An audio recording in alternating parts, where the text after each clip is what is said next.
मम्मा मम्मा train में बैठना है।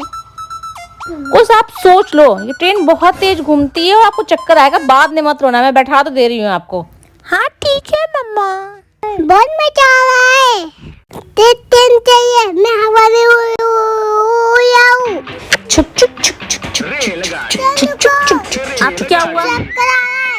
रोको। नहीं कुछ ही ट्रेन नहीं रुकेगी, मैंने आपको पहले ही मना किया था। अब आप मजे लो। बीच वाले स्टेशन बोले रुक रुक रुक रुक रुक रुक रुक रुक। प्लीज मम्मा, तो मैं नहीं करूँगा। आज तो बस बात मानूंगा। ठीक है भैया, रोक दो उसको।